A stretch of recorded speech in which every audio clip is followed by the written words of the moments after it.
Dalam suratnya kepada Bursa Efek Indonesia, Corporate Secretary Unilever Indonesia Mario Abdi Amrila menerangkan sejak Senin 2 Maret 2026 Unilever telah menyelesaikan penjualan bisnis teh Sariwangi kepada Saforia.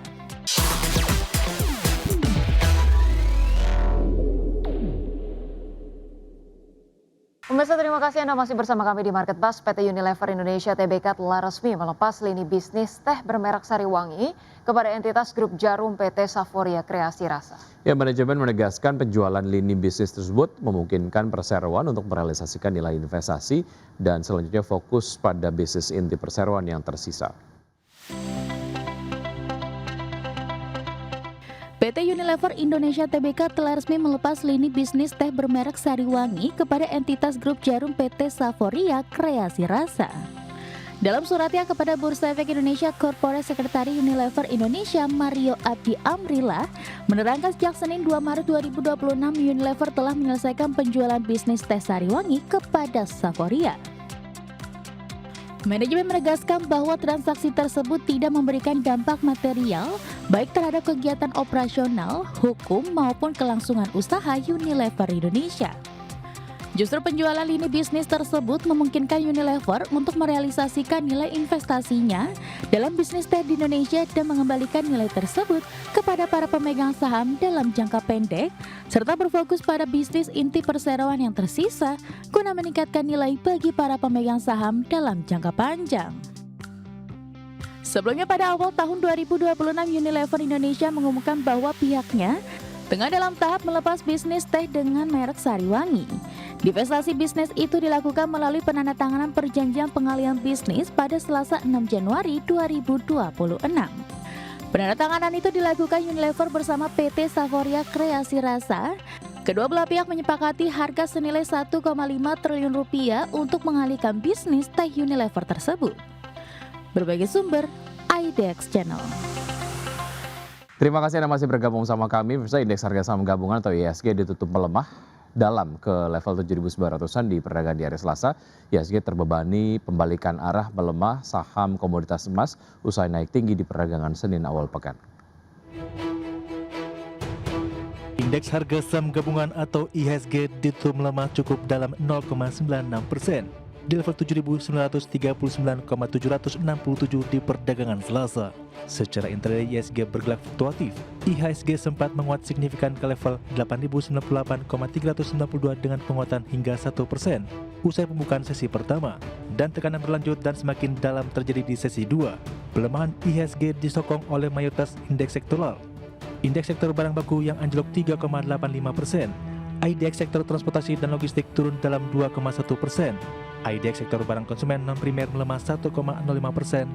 IDX sektor properti dan real estate koreksi 0,87%. Sementara itu, IDX sektor perindustrian menjadi sektor dengan penguatan terbesar, naik 0,59%. Dan IDX sektor energi menguat 0,24%. Adapun saham emas menjadi pemberat utama IHSG di perdagangan Selasa. Di antaranya saham AMMN ditutup melemah 6,51% di level Rp6.825 per saham. Saham MTK ditutup melemah 7,11% di level Rp3.660 per saham. Saham RMS ditutup melemah 2,97% di level Rp980 per saham. Saham ANTM ditutup koreksi 4,34% di level Rp4.410 per saham, dan saham emas ditutup tertekan 2,87% di level Rp8.450 per saham. Saham-saham emiten emas kompak melemah terdampak profit taking usai naik tinggi di sesi perdagangan Senin. Sementara itu, perang udara Amerika Serikat dan Israel terhadap Iran meluas tanpa tanda-tanda akan segera berakhir. Israel menyerang Lebanon sebagai respon atas serangan Hizbullah. Sementara Teheran terus melancarkan serangan rudal dan drone ke negara-negara Teluk yang menjadi tuan rumah pangkalan militer Amerika Serikat. Serangan terhadap Iran telah menyeret kawasan Teluk ke dalam perang, serta menghentikan pelayaran melalui Selat Hormuz, jalur vital yang dilalui sekitar 1/5 perdagangan minyak dunia dekat pantai Iran, sehingga mendorong lonjakan harga minyak. Berbagai sumber untuk IDX Channel. PT Barito Renewables Energy Tbk mencatat total kapasitas pembangkit panas bumi mencapai 926 MW atau mendekati target 1 gigawatt. Ya, total kapasitas tersebut dicapai usai perseroan melalui anak usahanya yakni Star Energy Geothermal baru saja menyelesaikan proyek retrofit pembangkit listrik geothermal Wayang Windu Unit 1 dan 2 pada awal 2026. Adapun proyek retrofit Wayang Windu mencakup peningkatan komprehensif pada kedua unit pembangkit. Presiden Direktur PT Barito Renewables Energy TBK Hendra Sucipto Tan mengatakan ekspansi berkelanjutan Perseroan mencerminkan keyakinan bahwa energi panas bumi dan angin merupakan pilar fundamental masa depan energi bersih Indonesia. Sejalan dengan penyelesaian proyek retrofit Wayang Windu dan ekspansi unit Salak Binary, Perseroan masih meraih tambahan kapasitas listrik sebesar 40 MW. Alhasil keseluruhan kapasitas pembangkit listrik panas bumi Perseroan meningkat dari 886 MW pada Oktober 2023 menjadi 926 MW. Pemirsa, kinerja gemilang ditorehkan emiten sawit grup Sinarmas PT Sinarmas Agro Resources and Technology Tbk atau SMAR sepanjang 2025. Laba bersih perusahaan melonjak lebih dari 100% seiring kenaikan penjualan dan perbaikan kinerja operasional. Kinerja gemilang ditorehkan emiten sawit grup Sinarmas PT Sinarmas Agro Resources and Technology Tbk atau SMAR sepanjang 2025. Laba bersih perusahaan melonjak lebih dari 100% seiring kenaikan penjualan dan perbaikan kinerja operasional. Sepanjang tahun 2025, SMAR membukukan penjualan bersih sebesar Rp86,94 triliun. Angka ini naik 10,28% dibandingkan 2024 sebesar Rp78,83 triliun.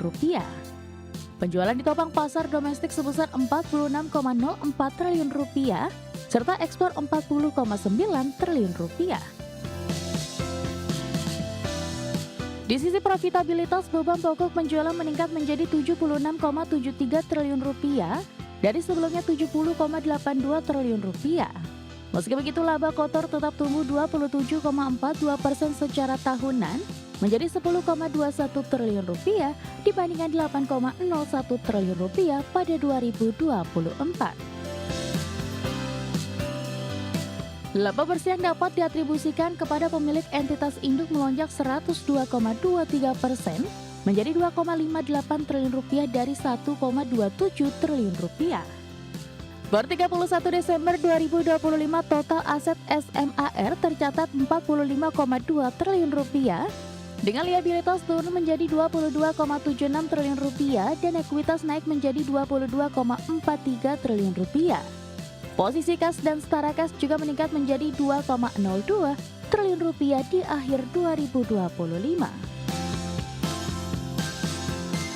Berbagai sumber, iDex Channel. Harga minyak melesat pada perdagangan di hari Selasa dan mencatat level tertinggi sejak Januari 2025. Seiring kepanasnya konflik di Timur Tengah yang mengganggu pengiriman energi serta memicu kekhawatiran konflik berkepanjangan. Harga minyak mentah berjangka Brent ditutup melonjak 4,7% menjadi $81,4 per barrel, sedangkan minyak mentah berjangka West Texas Intermediate naik 4,7% ke posisi $74,56 per barrel. Sejak konflik dimulai pada Sabtu pekan lalu, harga Brent melejit sekitar 12%. Sementara itu, kekhawatiran meningkat setelah media Iran melaporkan Teheran akan menembak setiap kapal yang mencoba melintas di Selat Hormuz. Sejumlah perusahaan asuransi pun membatalkan pelindungan bagi kapal yang beroperasi di kawasan tersebut dan tarif pengiriman minyak dan gas melonjak tajam. Tidak hanya harga minyak, harga gas alam global pun terpantau ikut melonjak dengan kontrak acuan Belanda, harga gas Inggris serta LNG Eropa dan Asia sama-sama mencatat kenaikan signifikan.